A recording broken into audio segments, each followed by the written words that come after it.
할렐루야. 우리 꿀송이 보약 큐티를 사랑하시는 세계에 흩어져 있는 500여 명의 우리 믿음의 식구 여러분, 안녕하십니까? 오늘도 하나님 말씀 공부하는 시간 갖겠습니다. 2024년 10월 27일 10월의 마지막 주일, 오늘 말씀 사도행전 4장에서 6장입니다.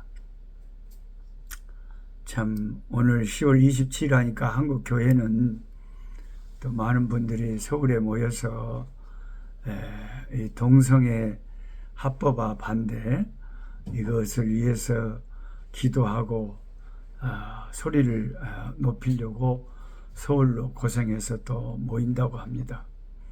이것을 찬성하는 사람도 있고 또 염려하는 사람도 있고 하는데, 참 어떻게 생각하느냐에 따라서 좀 의견이 분분한 것 같아요. 그러나 예수 믿는 우리들은 어떻게 하든지 이 우리나라가 동성애가 결코 합법화되지 않는 그런 나라가 되도록, 그래서 죄는 죄라고 외칠 수 있는 그런 교회가 될 수 있는, 환경이 될 수 있는 그런 우리나라가 되기를 다 소망해 봅니다.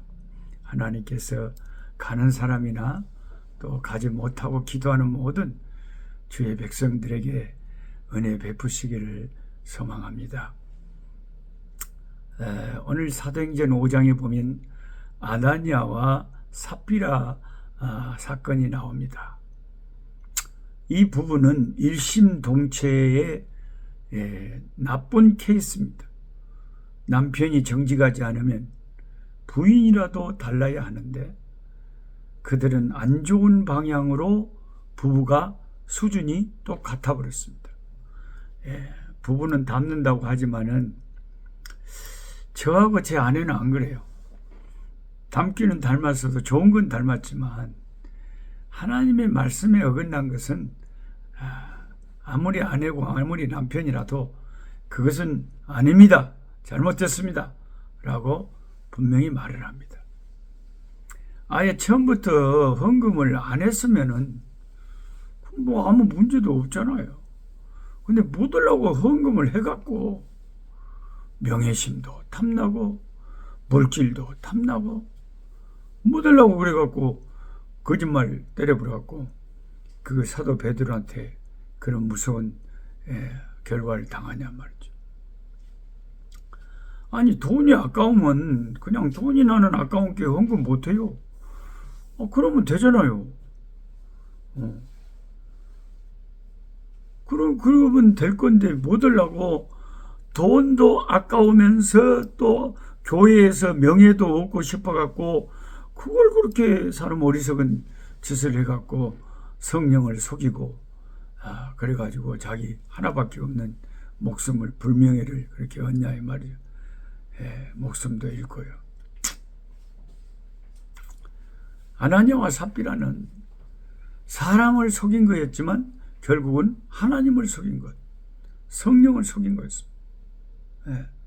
베드로 사도에게 거짓말한 것이 곧 하나님을 속이고 거짓말한 것하고 똑같은 거죠. 그래서 그들은 그 자리에서 죽음을 당하는 불행한 일이 있었습니다. 다른 교인들이 얼마나 그 부부의 그 죽음 때문에 경고를 받았겠습니까? 제가 작년에도 이 참 감동 깊은 제 패친이에요, 패친. 페이스북 친구입니다. 그 젊은 전도사님이, 남자 전도사님이 몇 년 전에 포스팅한 글인데 내가 너무 감동스러워서 자꾸 매년 이렇게 반복해서 공유를 해요. 왜냐하면 어떤 분들이 또 올해 처음으로 꿀송이 식구가 된 분들도 계시니까요. 한번 읽어드리겠습니다. 작년 교회를 자발적으로 사임하면서 6개월 정도 교회 사역을 쉬게 됐다. 또 아내 역시 같은 시기에 유치원 교사를 그만두면서 우리 집은 6개월 수입이 3분의 2 이상 줄어버리게 돼 거의 수입이 없는 나날이 되었다. 설상가상 나의 개인적인 레슨도 많이 줄어 더욱더 힘든 나날을 보내게 됐다. 올 초에 다시 수원의 한 교회의 찬양 인도자로 사역하게 되고 또 별내의 한 교회의 협동전도사로 일하게 되고 보컬 레슨도 조금씩 들어오게 되어 그나마 조금 숨통이 트이게 된 상황이었다. 최근 우리가 섬기는 별내의 교회에서 후원하고 있는 탄자니아의 한 선교사님 사모님이 현지에서 큰 사고를 당했는데 그 와중에 아이들과 가족들이 워낙 빈민촌이라 약탈을 당하게 되는 트라우마까지 겪게 되어 한국으로 나와서 치료를 받는 상황이 벌어졌다. 이를 알게 된 우리 교회에서 그들을 그 선교사님 가정을 위해서 기도하는 중이었다. 문제는 여기서 발생했다. 아내는 갑자기 최근에 조금 모은 100만 원을 선교사님께 헌금으로 드리고 싶다고 말을 하는 것이었다. 우리 집의 상황도 어렵기 때문에 마음속으로는 너무 심한 거 아닌가 싶었지만 아내가 나보다 더 100배는 돈을 아끼고 저축하는 사람이고 그녀 나름대로 큰 결심을 한 것 같아서 하나님 뜻인 줄 알고 그렇게 하라고 했다. 그런데 오늘 다시 아내가 하나님께 새벽에 기도하는데 네가 의지하고 있던 것 다 내려놔라 하는 음성이 2번이나 들렸다고 한다. 그때 아내가 곧바로 떠오른 것은 아무도 모르게 모아둔 비자금 300만 원이었다. 아내는 그것만은 안 됩니다, 하나님. 정말 너무하시네요. 우리 형편이 이렇게 가진 건 하나 없는데 전부 다 내려놓으시라고 하시다니요 하면서 안 된다고 말했는데 하나님께서 이런 감동을 주셨다고 한다. 내가 너를 먹이고 널 키우리라. 이 말을 아내가 나에게 울면서 고백을 한다. 내 마음속에 나보다 더 귀한 믿음을 가지고 하나님의 음성 듣고는 예, 주님 하려고 하는 아내의 마음이 너무 귀하게 느껴졌다. 아내는 몰래 그 돈을 모으기 위해 얼마나 참아가면서 몇 년 동안 조금씩 그것을 앞날을 대비하기 위해서 모았을지 생각해 보니 짠하기도 하고 한편으로는 감사한 마음이 생겨 당신이 하나님의 음성을 들었다면 그렇게 하라고 말을 했다. 아내는 순종을 해야 하는데 복받쳐서 말을 제대로 못하고 울고 나는 아무 말도 할 수 없었어. 그러나 마음은 감사했다. 나 같은 부족한 사람에게 이토록 귀한 하나님의 동역자 아내를 보내주셨어. 이렇게 하나님의 음성을 듣고 살아가게 하시다니 그저 감사할 뿐이다. 하나님이 우리가 가진 돈보다 더 귀한 분이시고 내가 매일매일 걱정한다고 해결되는 거 하나 없을 것이다. 내가 가진 모든 것 다 주님께 드리고 싶다. 그리고 자유하고 싶다. 하나님의 사역을 100% 하나님의 능력으로만 할 수 있는 그런 사역자 되게 해주셔요. 이런 참 기가 막힌 페이스북에 글을 올려놨습니다. 얼마나 가슴 시린 간증입니까? 아나니아와 삽비라, 이 탐욕적인 부부의 스토리를 오늘 우리가 성경을 통해서 읽지 않습니까? 자기 재산을 팔아가지고 사도 발 앞에 갖다가 바쳤는데 얼마나 숨기고 얼마만 갖다 바치면서 다 판 거라고 거짓말을 이렇게 해가지고 그 탐심으로 인해서 자기 목숨을 잃게 된 아나니아의 삽비라의 슬픈 이야기를 오늘 성경을 통해서 우리는 읽게 되지만 저는 이 페북을 통해서 이 젊은 전도사님과 그 사모님의 감동 깊은 또 이 간증을 읽게 됩니다. 오늘날도 한국 교회에 이런 젊은 사역자들이 있다는 것이 한국 교회의 희망입니다. 그 돈 300만 원은 아마도 부자들에게는 30억 원 이상 되는 돈이었을 것입니다. 그 큰 돈을 어떻게 하나님 앞에 바칠 수 있었을까요?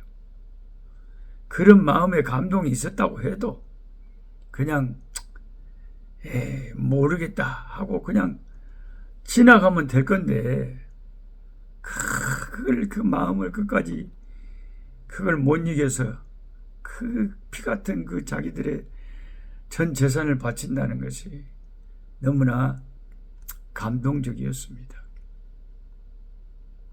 하나님께서 다 보고 계시고 하나님 마음도 감동했을 줄로 믿습니다. 저는 이번 주말 금토주일 부산 연산동에 있는 합동측 서문교회에서 가을 심령 말씀 집회를 인도를 하고 있습니다. 참 귀한 장로님들, 귀한 목사님, 귀한 성도님들, 아름다운 이 가을에 진리의 말씀을 그렇게 나누고 은혜 받는 게 얼마나 복된 시간들이었는지 모릅니다. 하나님께서는 여기저기 숨겨진 많은 보배 같은 믿음의 사람들을 보유하고 계시는 것을 알게 되었습니다. 오늘 함께 성경 공부하시는 여러분 모두에게 하나님의 큰 아나니와 삽비라 같은 그런 잘못된 탐심이 아니라 하나님의 마음을 움직이고 감동시키는 큰 은혜의 역사가 있기를 주님의 이름으로 축복합니다. 하나님 아버지, 복된 주일 주셔서 감사합니다. 오늘도 하나님을 예배할 때 하나님의 말씀에 그 달고 오묘한 그 진리의 말씀을 큰 은혜 받게 하시고, 오늘도 우리가 성경 공부를 통해서 아나니아 삽비라의 모습을 봅니다.